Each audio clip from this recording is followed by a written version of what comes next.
It's been reported that actress Kate Winslet and her director husband Sam Mendes have split up after 7 years. They've released a statement saying the split is entirely amicable. It's reported that a source close to Mendes has allegedly shed some light on the breakup. They claim that he became bored working on his latest theatrical project and he took that boredom home with him, and that led to the spark being taken out of their marriage. Now, obviously, we don't know if that's true, but how do we keep boredom at bay in our own lives? You've got a pretty low boredom threshold, haven't you, Denise? Oh, is it me first? Yes, please. Sorry, I'm so bored with that instruction. Oh, you're funny. No, I do have a very low boredom threshold, and to the point that I just annoy myself with it. I mean, on the odd occasion that I'm doing, say, household chores, I find myself vacuuming, but then I think of something else I've got to do, and rather than just finish the vacuuming, I rush off and do that other thing, and my mind's sort of scattered all over the place.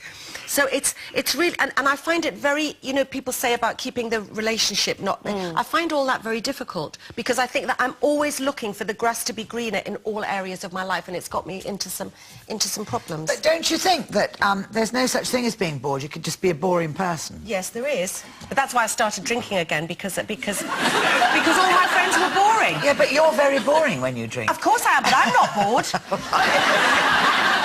it's a selfish boredom. It's selfish boredom. But I do get that boredom and monotony and tedium are different things, but when children say, I'm bored, it's like a drug now that you have to fill in every single second of their lives. It's like winding them up and winding them up so that they can't be on their own. They have to have outside stimulus all the time. And that's frightening, actually, because the more you feed that, supposedly, I'm bored, when it stops, they're lost. And also, being bored isn't just being inactive. I mean, my friends will tell you, well, you know that naturally I'm quite a lazy person, so I actually could do 3 days in bed under a duvet reading and watching television because I am not bored at that moment. So it's not like I don't just sometimes like inactivity in my life, because sometimes it's so chaotic. Yeah, but if you're in a relationship and you have a boring job, now by boring I would have thought basically, you know, people do have to tedium. We've all done things that you have to do day in, day out.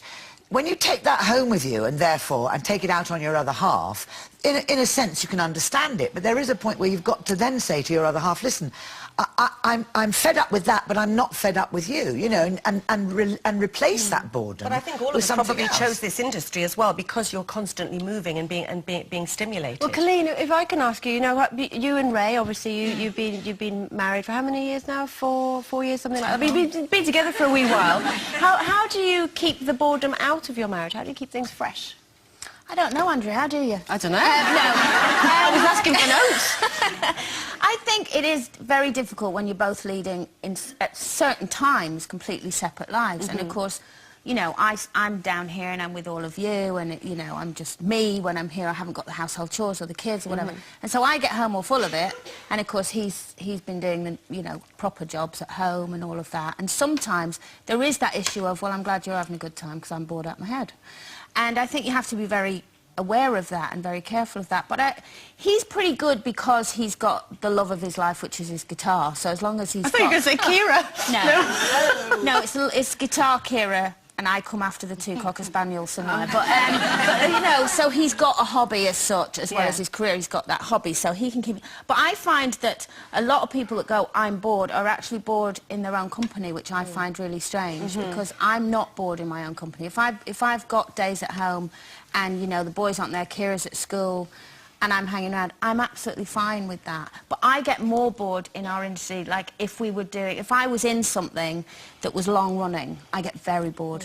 You know, like 8 shows a week type show. You can also be unrealistic about your relationship as well, because obviously I've just read this really Tony Parsons novel, which was just fantastic, which is about that this guy is always seeking happiness because he's always looking for the greener grass. Because obviously in any relationship, it's not going to be that but that's what I'm saying. But there is a point where you have to come to be realistic, don't you? And say life isn't like that. So there's no good going around being bored all the time. Get over yourselves, get out there and get on with it, basically. Okay, which is what we're going to do now. Hopefully.